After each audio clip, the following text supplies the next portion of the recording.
अस्सलामु अलैकुम வரஹ்மத்துல்லாஹி வபரகாத்துஹு. நஹ்மதுஹு வ நுஸல்லி அலா ரசூலில் கரீம் அம்மா பஅத். கண்ணியத்திற்குரியவர்களே, நாம் ஒரு கேள்வி நமக்குள்ளே கேட்டு பார்க்கலாமா? நம் வாழ்க்கையில் மிகச் சிறந்தது பணமா, படிப்பா, வேலையா? இது எல்லாத்தையும் விட மிக முக்கியமான தொழுகைதான். ஏன் தெரியுமா? நாம் இறந்து விட்டதற்கு அல்லாஹ் கேட்கும் முதல் கேள்வி தொழுகைதான். நபிகள் நாயகம் ஸல்லல்லாஹு அலைஹி வஸல்லம் கூறியுள்ளார்கள், ஒரு அடியாரின் முதல் கேள்வி தொழுகைதான். அல்லாஹ் குர்ஆன்ல பல இடங்களில் சொல்றான், தொழுகை நிலைநிறுத்துங்கள் என்று. கண்ணியத்திற்குரியவர்களே, நம் வீட்டில் மின்சாரம் இல்லாவிட்டால் எவ்வளவு இருட்டா இருக்குமோ அது போல்தான் தொழுகை இல்லாவிட்டால் நம் வாழ்க்கை ஃபுல்லாக இருட்டாக இருக்கும்.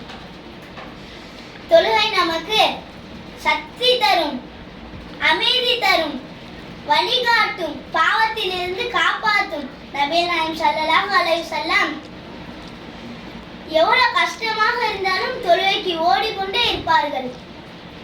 எனவே அல்லாஹ் நம் அனைவரையும் தொழுபவனாக ஆக்குவானாக. வாஹிதவான் அனில் ஹம்துலில்லாஹி ரப்பில் ஆலமீன். அஸ்ஸலாமு அலைக்கும் வரஹ்மத்துல்லாஹி வபரகாத்துஹு.